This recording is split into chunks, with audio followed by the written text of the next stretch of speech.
কথা বললেন, নিজের মনটাও খুশি হয়ে গেল। এদিক দিয়ে আল্লাহর হাবিবের কাছে হযরতে জিবরাইল আমিন চলে আসছে। সুবহানাল্লাহ।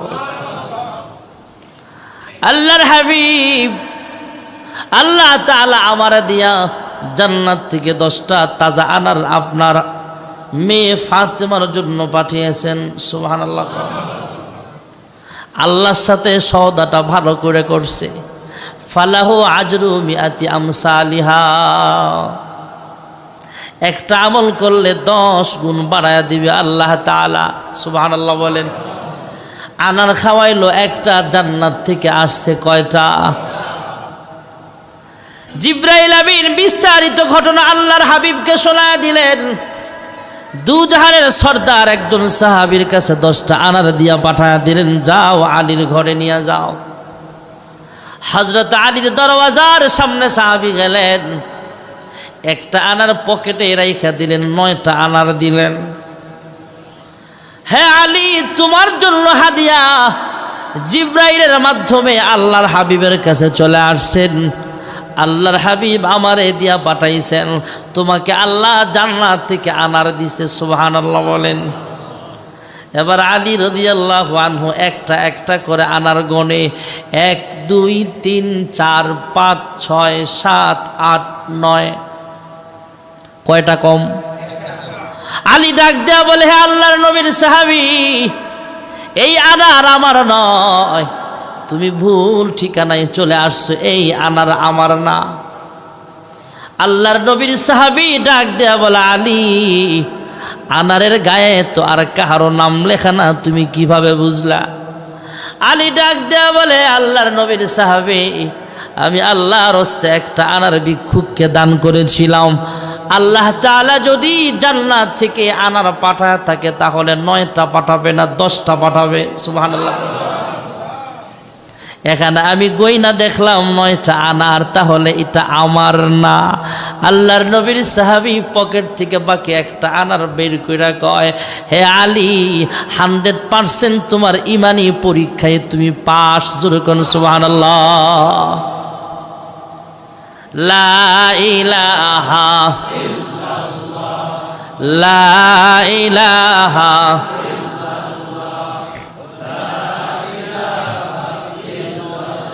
লা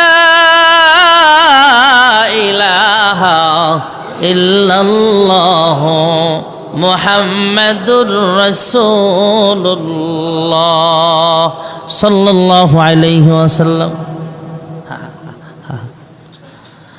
হযরত আলী রাদিয়াল্লাহু তাআলা আনহু একদিন এক জায়গায় বসা আছেন। কষ্ট হচ্ছে নাকি? অল্প সময়। হযরত আলী রাদিয়াল্লাহু তাআলা আনহু এক জায়গায় আরাম করতেছেন বা নামাজ আদায় করতেছেন।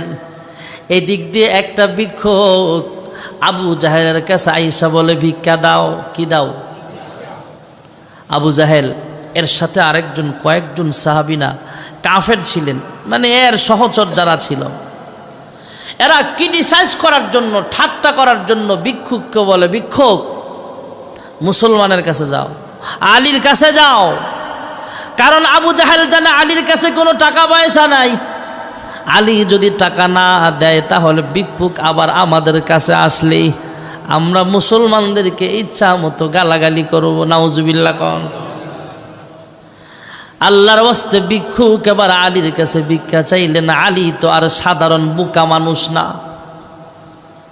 আলী বুঝতে পারছে আবু জাহেল আমার কাছে পাঠাইছে, আমার কাছে কিচ্ছু নাই, আমি কি দেব? ভিক্ষুককে বলে, তোমার হাতটা ছড়ায়া দাও। ভিক্ষুক এবার হাতের আঙ্গুলগুলো ছড়ায়া দিলেন, সামনে হাত পারলেন, ঠোঁট লড়ায়া লড়ায়া কি যেন পড়লেন। পরে হযরত আলী রাদিয়াল্লাহু আনহু ভিক্ষুকের হাতে 3টা ফুক দিয়া দিলেন। জোরে কোন সুবহানাল্লাহ। হাতে খালি হাতের মধ্যে ফুক দিয়া বলে, আবার আব্বা হাতের মুষ্টিটা বন্ধ করো। বন্ধ করলেন। হ্যাঁ ভিক্ষুক, আমি ফু দিলাম, এই মুষ্টিটা কিন্তু কাহারো সামনে খুলবা না। আবু জাহেল, উতবা, সাইবা সবার সামনে যখন যাইবা তখন সকলের সামনে তুমি মুষ্টি খুলবা। জোরে কোন সুবহানাল্লাহ। ভিক্ষুক মনে মনে কয় চাইলাম টাকা পয়সা দিল 3টা ফু।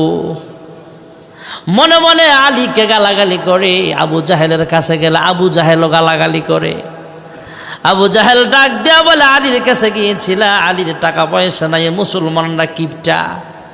আসলেই কে মুসলমান নাকি কিপন হতে পারে নাকি? মুসলমান কিপন নয় ভাইরা আমার। আলী রাদিয়াল্লাহু আনহুর টাকা পয়সা নাই। আবু জাহেল জিজ্ঞেস করলেন কি দিছে? কয় 3টা ফু দিছে। এবার মুখ দিয়া যা আছে গালাগালি করতেছে, ভিক্ষুকের সামনে আলীকে ছোট করতেছে। হঠাৎ করে আবু জাহেল ডাক দেয়া বলে, হ্যাঁ ভিক্ষুক, তুমি আমাদের সাথে কথা বলতেছো ভালো কথা, আমরা তো হাতের মুষ্টি বন্ধ করে রাখি নাই, কিন্তু তোমার হাতের মুষ্টিটা এখনো বন্ধ কেন? ভিক্ষুক কয়, আমি ভুলে গিয়েছিলাম, আলী আমাকে কোনো কিছু দেয় নাই, আমার হাতের মধ্যে 3টা ফুক দিছে মাত্র, আর মুষ্টিটা বন্ধ করায়া দিছে, আর বলে দিয়েছে তোমাদের সামনে আইসা যেন খোলা হয়। আমি ভুলে গিয়েছিলাম মুষ্টি খুলতে হবে, কথাবার্তা এক ফাঁকে আমি ভুলে গিয়েছিলাম। এক পর্যায়ে হাতের মুষ্টি যখন খুললেন, সবাই তাকায় দেখে 3টা মণি মুক্তার দানা দেখা যায়। সবাই অবাক হয়ে তাকায় রইলেন, এমন চকচকে হীরামণি মুক্তার দানা আলী কোথায় পাইল? হ্যাঁ ভিক্ষুক, তুমি না বললা আলী ফু দিছে মাত্র? কয় আমি তো দেখলাম ফুক দিছে, তাহলে হীরামণি মুক্তা আসলো কোত্থেকে? সুবহানাল্লাহ বলেন। দৌড়ে আলীর কাছে গেলেন, হ্যাঁ আলী, এই হীরামণি মুক্তার দানা তুমি কই পাইলা? কোটি টাকার সম্পদ, হাজার হাজার দিনার দিরহাম লাগবে এটা কিনতে, দুনিয়ার কোনো মার্কেটে এই হীরামণি মুক্তা পাওয়া সম্ভব না। বহু হীরা জহুরাতের সোনা গয়না আমি আবু জাহেল নিজে দেখেছি, কিন্তু এটা কোনো বাজারে পাওয়া যাওয়া সম্ভব নয়। কোথায় পাইলা আলী? আলী ডাক দিয়া বলে, তোমরা মুসলমানকে ছোট করার জন্য, আমাকে গালাগালি করার জন্য তোমরা ভিক্ষুক পাঠাইছিলা। তোমরা তো ভালো করে জানো আমার কাছে টাকা পয়সা নাই, আমি গরিব মানুষ। তার উপরও ভিক্ষুক যেহেতু আল্লাহর রাস্তা আমার কাছে কিছু চাইছে, আমি তাকে খালি হাতে ফেরত দেই নাই। আল্লাহর হাবিব রহমাতুল লিল আলামিনের উপর 3বার দুরুদ শরীফ পাঠ করে 3টা ফুক দিলাম। 3 ফুয়ে 3টা হীরামণি মুক্তা আল্লাহ তার হাতের ভিতরে আল্লাহ পৌঁছায় দিয়েছে। হযরত আলী রাদিয়াল্লাহু তাআলা আনহুর সংসার চলতেছে ভাইয়েরা আমার। আল্লাহর হাবিব রাহমাতুল লিল আলামিন দুনিয়া থেকে বিদায় হয়ে যাবেন। একটু মনটা নরম করে দেন, দোয়া হয়ে যাবে ভাইয়েরা আমার। আল্লাহর হাবিবের সামনে আম্মা জান আয়েশাও আছেন। ফাতেমাতুজ জাহরা রাদিয়াল্লাহু আনহা বাবার সামনে কান্দে, হাওমাও করে কান্দে। এবার তার আব্বাজান তত রহমাতুল লিল আলামিন মাথাটা কাছে নিলেন, কানের বরাবর মুখটা নিয়ে ফিস ফিস করে কি যেন বলছে। সঙ্গে সঙ্গে ফাতেমা মুস্কি হাসতে শুরু করে দিয়েছেন। আর জোরে কম।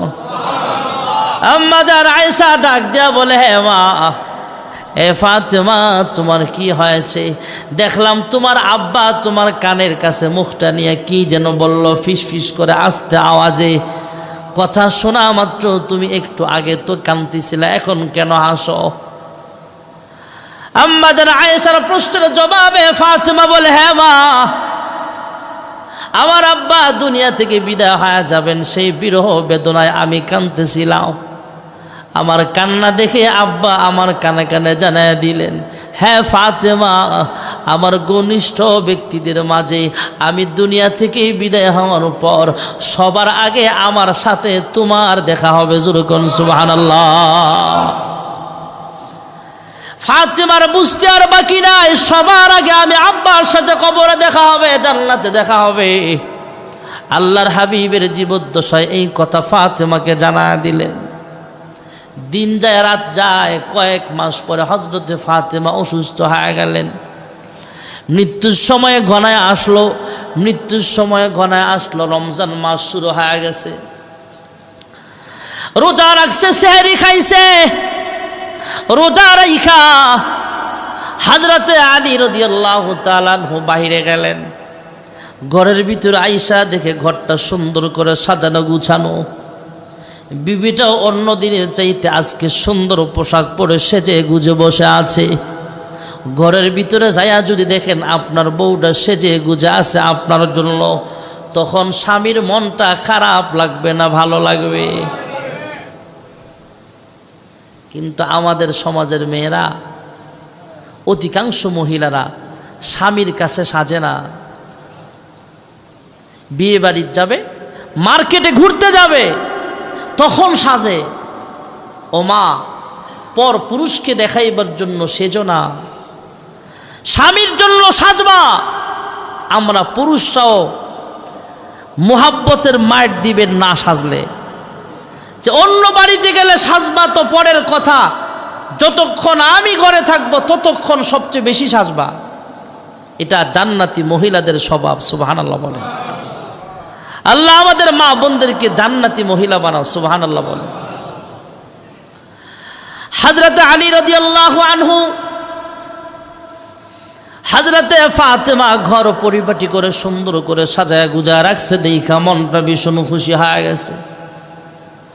হযরত আলী ফাতেমাকে ডাক দেয়া বলে, হ্যাঁ ফাতেমা, কি হয়েছে তোমার, কি হয়েছে, এত খুশিবাসি কেন? ফাতেমা রাদিয়াল্লাহু আনহা স্বামীকে ডাক দেয়া বলে, হ্যাঁ স্বামী আমার, আপনার সাথে আমার কিছু আলাপ আছে। এদিক দিয়ে হাসান হোসাইনকেও নতুন পোশাক পরিধান করাইছে, নতুন জামা কাপড় বানায়া দিছে, কারণ সুন্দর সুন্দর পোশাকগুলো পরায়া পরিপাটি করছে। হাসান হোসাইনকে ইশারা দিলেন, তোমরা অন্য কোথাও যাও। এরাও ছোট মানুষ, মুস্কি মুস্কি হাইসা খেলাধুলা করার জন্য বের হয়ে গেলেন। কারণ সন্তান যখন আস্তে আস্তে বড় হয়, এরা যখন দেখে মা সাজতেছে, বাবাও ঘরে আসছে, তখন খুশি হয়। কারণ আমার মা সেজেছে আমার আব্বাকে দেখানোর জন্য। জোরে কোন সুবহানাল্লাহ। হাসান হোসেন অন্যত্র সরে গেলেন। এদিক দিয়ে হযরতে ফাতেমাতুজ জোহরা রাদিয়াল্লাহু আনহা স্বামী আলীর কাছে ডাক দেয়া বলে, স্বামী আবার আজকে সুন্দর করে সাজার কারণটা বুঝে শুনবেন। কয়া, আমি গত রাতে অথবা সেহরি খাওয়ার পরে ঘুমাইছিলাম, দুটোটাই রিওয়ায়াত আছে। আমি ঘুমাচ্ছিলাম, ঘুমের ঘরে স্বপ্নে দেখি আমার আব্বা দু জাহানের সর্দার আমার বালিশের পাশে আইসা বসে গেছে। আমার মাথার মধ্যে হাত বুলায়া বুলায়া আমার আব্বা রহমাতুল্লিল আলামিন আমার কানে কানে শোনা দিলেন, হ্যাঁ ফাতেমা, তুই আমার মোহাব্বতের একটা মেয়ে, আর অপেক্ষা করতে হবে না। সেহরি খাইছো দুনিয়ার স্বামীর ঘরে, আর ইফতারি করবা জান্নাতে তোমার আব্বার সঙ্গে। জোরে কোন সুবহানাল্লাহ। ইন্নাল্লাযীনা ক্বালু রাব্বুনাল্লাহ সুম্মা ইসতাকামু তাতানাজ্জালু আলাইহিমুল মালাইকা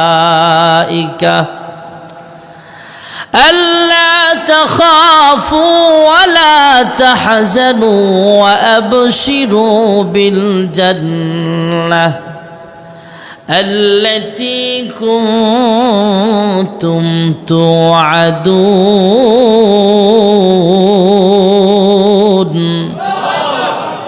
যারা ঈমান আনবে, নেক আমল করবে, তাদের মরণটা হবে সুন্দর মরণ। ফেরেশতারা মৃত ব্যক্তির সামনে আইসা দাঁড়া যাবে, দাঁড়া বলবে, হ্যাঁ ঈমানদার, তুমি ঈমানওয়ালা ছিলা, আমলওয়ালা ছিলা, ইসলামের উপরে অটল ছিলা, তোমার ভয় নাই। আমরা ফেরেশতারা তোমাকে নেওয়ার জন্য আসছি। জান্নাতের হৌর গেলমান্না তাকে ওয়েলকাম জানাবে। এদিক দিয়ে ফেরেশতারা তাকে সংবর্ধনা জানাবে। ফেরেশতাদের সাথে সাথে হুরপড়িরাও তার দিকে তাকায় থাকবে। আল্লাহর বান্দা বান্দি নেককার নেককারিন হলে জান কবজ করবে, ফেরেশতা আজরাইল কষ্ট হবে। কিন্তু জান্নাতের ফেরেশতাদের দিকে তাকায়া, হৌর গিলমানদের দিকে তাকায়া জান কবজের কষ্ট মুহূর্তের মধ্যেই ভুলে যাবে। জোরে কোন সুবহানাল্লাহ। হযরতে ফাতেমার মরণ হয়ে যাবে। এদিক দিয়ে হযরতে ফাতেমাতুজ জোহরা রাদিয়াল্লাহু তাআলা আনহা হাসান হুসাইনকে ডাক দেয়া বলে, হে হাসান আর হুসাইন, হে বাবারা, তোমরা যাও তোমার নানার সাথে একটু সাক্ষাৎ করে আসো। সাক্ষাৎ করার অর্থ হলো হাসান হুসাইন আল্লাহর নবী রহমাতুল লিল আলামিনের রওজা আতহারের সামনে যায় যখন সালাম দিতেন, আসসালামু আলাইকা ইয়া রাসূলুল্লাহ, আল্লাহর হাবিব রহমাতুল লিল আলামিন তাদের সালামের জবাব দিতেন। হাসান হুসাইন নিজের কান দ্বারা শুনতেন। জোরে কোন সুবহানাল্লাহ। হাসান হুসাইন পয়গম্বর তথা নানাজির কবরের পাশে গেলেন। রওজায়ে আতহারের পাশে দাঁড়ায় যখন সালাম দিলেন, নানাজি সালামের জবাব দিয়া ডাক দিয়ে বলে, হে হাসান, হে হুসাইন, তোমরা আমার এখানে কেন আসছো এই মুহূর্তে? হাসান হুসাইন চোখের পানি ফেলে কান্দে না। আল্লাহর হাবিব বললেন, হাসান হুসাইন, তোমরা খুশি বাসি আমার সামনে কেন আসলা? কয়, আম্মা পাঠাইছে আপনাকে সালাম দেওয়ার জন্য, আপনার রওজা আতহারে আসার জন্য। আল্লাহর হাবিব রওজা আতহার দেখে বলে, হে হাসান, হে হুসাইন, হে নাতিরা, তোমরা আমার কবরের পাশে আর দাঁড়ায় থাকার সময় নাই। আমার রওজা আতহারের পাশে দাঁড়ায় আমার সাথে কথা বলার বহুত সময় পাইবা। তোমরা জানো না, কিছুক্ষণ পরেই তোমার মা দুনিয়া থেকে বিদায় হয়ে যাবে। হ্যাঁ নানাজিরা, তোমরা এখানে থাইকো না, তোমরা তোমার মার কাছে চলে যাও। জীবনের শেষ দেখা তোমার মার এক নজর দেখা লাও। সুবহানাল্লাহ বলে। হাসান হুসাইন চোখের পানি ফেলে আবার কান্দে আর মার কাছে দৌড়ায় যা মাকে জড়ায় ধরছে। মা, তুমি বুদ্ধিমানের মতো চালাকি করে আমাদেরকে কেন নানার কাছে পাঠাইলা? নানা বলে দিয়েছেন তুমি নাকি দুনিয়া থেকে বিদায় হয়ে যাইবা।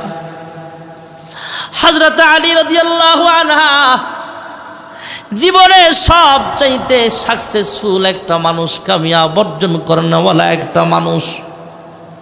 বিবিটাও ভালো, জান্নাতের সর্দারিনী মহিলা ফাতেমাতুজ জাহরাকে পেয়েছিল।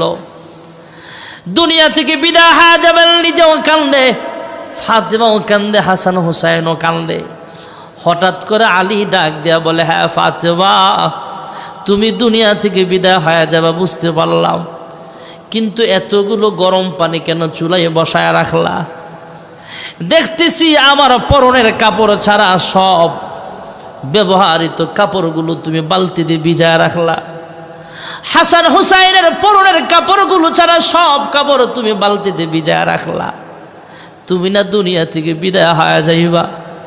মা ফাতেমা হাসান হুসাইনের চেহারার দিকে তাকায় একবার, স্বামীর নুরানি চেহারার দিকে তাকায় একবার, চোখের পানি ফেলে কান্দে আর ডাক দেয়া বলে, হ্যাঁ স্বামী আমার, আমি এই মুহূর্তে যদি দুনিয়া থেকে বিদায় হয়ে যাই তাহলে আপনাদের কাপড় চোপড়গুলো কে ধুইয়া দিবে? সুবহানাল্লাহ বলে। আমি আপনাদের কাপড় চোপড়গুলো ভিজায় রাখলাম, আমি আমার মৃত্যুর আগে আপনাদের কাপড় চোপড়গুলো পরিষ্কার করে তারপরে দুনিয়া থেকে বিদায় হয়ে যাব।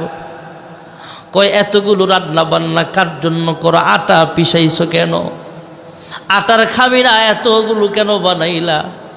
কয়, আটার খামিরা বানায়া কয়েকদিনের রুটি বানায়া দিয়া যায়, আমি বিদায় হয়ে গেলে আপনাদেরকে কে রুটি বানায়া খাওয়াইবে? স্বামী আমার এই কথা শুনে হযরতে আলী আরো কান্নায় ভেঙে বললেন। হযরতে ফাতেমা ডাক দিয়া বলে, এই স্বামী আমার, আমি যদি দুনিয়া থেকে বিদায় হয়ে যায়, হাজার হাজার মানুষ আইনা আমার জানাজা পড়ায়েন না। এই স্বামী আমার, আমাকে আপনি একা গোসল দিবেন, কাফন পরাইবেন, একা আমাকে দাফন করে দিবেন। এদিক দিয়ে হযরত আলী বিবি দুনিয়া থেকে বিদায় হয়ে গেলে তার লাশ গোসল করাইলেন, কাফন পরাইলেন, কিন্তু একা একা লাশটা কেমনে নিয়ে যাবে? এদিক দিয়ে দরজায় এসে কে যেন সালাম দিছে। আলী দরওয়াজা খুললেন, তাকায় দেখে হযরত আবু যর গিফারি রাদিয়াল্লাহু আনহু। হুজুর কোন সুবহানাল্লাহ।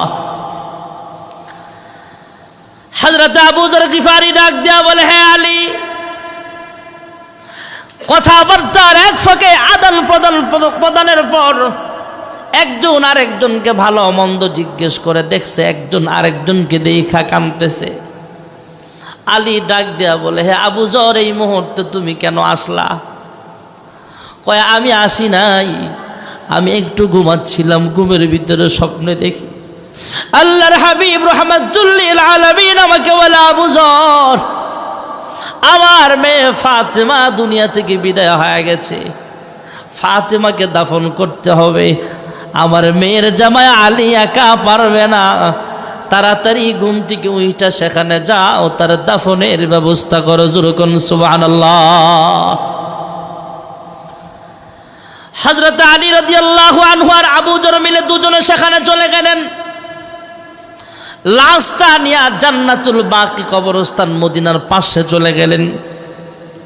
সেখানে যে ফাতিমার কবরস্থানে নামলেন হযরত আলী।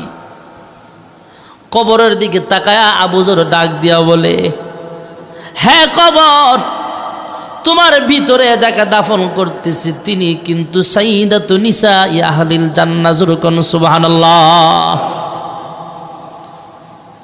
কবর থেকে কোনো আওয়াজ আসে না। হযরতে আবু যর আবার ডাক দেয়া বলে, হ্যাঁ কবর, সাবধান, এই মহিলাটার সাথে কিন্তু বেয়াদবি করিও না, এটা কিন্তু আর কেউ নয়, সাইয়্যিদা শাবাবি আহলিল জান্নাহ, জান্নাতের যুবকদের সরদার হযরত হাসান হুসাইনের আম্মা ফাতেমার কবর এটা। সাবধান, ফাতেমার সাথে কিন্তু তুমি কোনো বেয়াদবি করবা না। এবারও কবর থেকে কোনো আওয়াজ আসে না। এক পর্যায়ে হযরত আবু যর গিফারি ডাক দিয়া বলে, এ কবর, তোমার ভিতরে এমন একজন মহিলাকে দাফন করতেছি, যেই মহিলাটা হলো আল্লাহর নবী হযরত মুহাম্মদুর রাসূলুল্লাহ সাল্লাল্লাহু আলাইহি ওয়াসাল্লামের কলিজার টুকরা ফাতেমা। কবর আল্লাহকে ডাক দেয়া বলে, আল্লাহ, আমার জবান খুলে দাও। জবান খুলে দিলে কবর ডাক দিয়া বলে, এ আবু যর, জান্নাতের সর্দার, যুবকদের সর্দারের মাকে আমি কবর চিনি না, জান্নাতের আসাদুল্লাহিল গালেব আলীর স্ত্রীকে আমি চিনি না, জান্নাতের সর্দারিনী ফাতেমাকে আমি চিনি না, আল্লাহর নবীর মেয়েকে, তার আইডি কার্ড আমার দেখার সুযোগ নাই। এই কবরে কে আসবে কে যাবে সেটা দেখা সময় আমি কবরের নাই।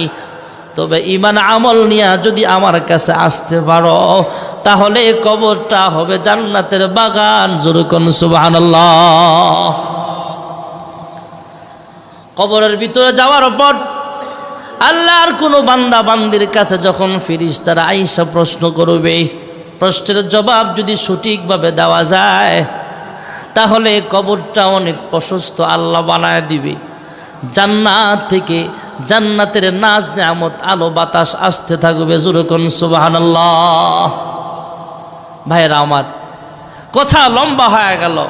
উদ্দেশ্য হলো, আলী যেমন ছিলেন সাহাবী, হযরতে ফাতেমা আলীর স্ত্রী, নবীজির কন্যা, হাসান হুসাইনের মা হওয়ার পরও স্বামীর খেদমত যেভাবে করতেন, এভাবে যদি আমাদের ঘরের মেয়েরা স্বামীর খেদমত করে, কি মনে করেন পারিবারিক অশান্তি থাকতে পারে নাকি?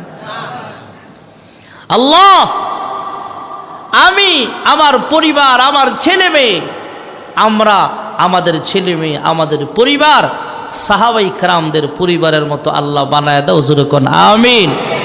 দোয়া হয়ে যাবে অল্প সময়ের ভিতরে। কেউ না উঠি, আমরা এমন কেউ তো নাই যে আমাদের আত্মীয় স্বজন কবরে নাই। আমরা সবাই জানি এই মসজিদের অনেক খরচ, মসজিদের রেজিস্ট্রেশনের কাজটা অতি তাড়াতাড়ি হয়ে যাবে। হয়তো রমজানের আগে কাজটা ধরার কথা।